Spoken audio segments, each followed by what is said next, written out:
The opening of the Battle of the Drums weekend came in the form of a food and fete gala at the PG Sports Auditorium on Friday night. It signaled the official countdown to November 19th festivities.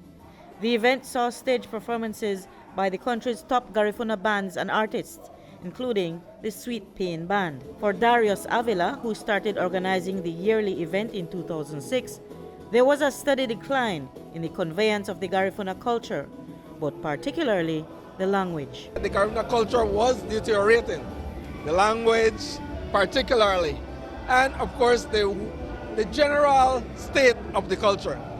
And so we decided in PG, my mom and I were talking over our breakfast table, and she was lamenting, and so was I, that you know what, this cannot continue to be, because this is not what we know in terms of the culture. Avila said he and his mom came up with an idea to salvage their culture. We needed to put together some structured programs that would have the effect of revitalizing, reviving the culture.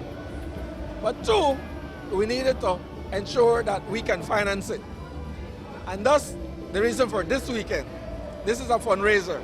And all the money we make, we infuse into our Garifuna culture, what we call Garifuna cultural retrieval and preservation. To preserve the Garifuna language, Avila said there are summer camps, as well as an annual Garifuna translation contest. For the musical aspect, the program conducts a high school version of the Battle of the Drums and the Belize Garifuna song competition, and a weekend of drumming, singing, and dance. Attendees at Friday night's fete paid an entrance fee that covered their dancing enjoyment and a 3-course meal that featured a wide array of Garifuna treats and dishes. Appetizers were like kong soup, cassava chips with fish dip.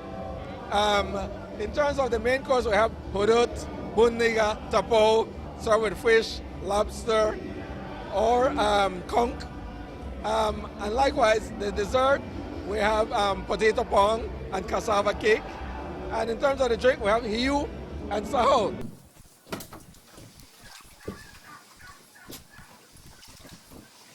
But Garifuna cuisine was not the only feature on the menu this weekend.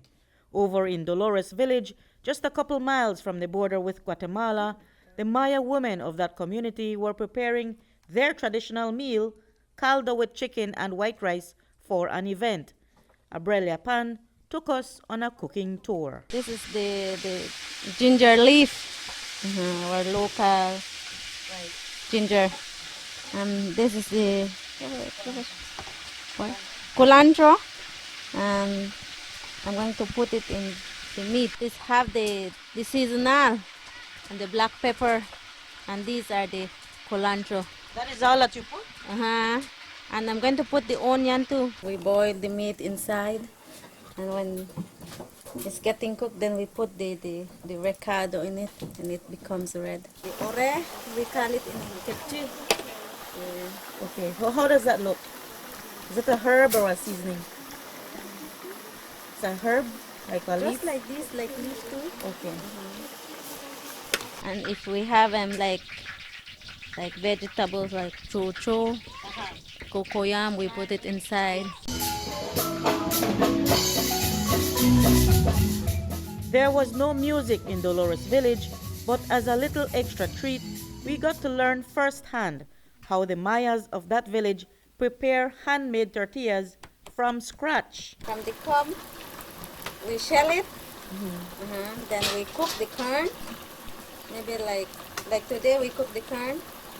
Tomorrow we will grind it. Wash it. And we will grind it. We will wash it and we will grind it. Then we make the tortilla. Yeah. Okay, it takes like a day. Okay.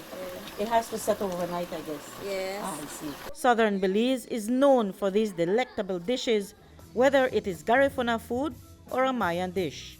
Whichever one you prefer, bon appetit. Reporting for News 5, I'm Marion Ali.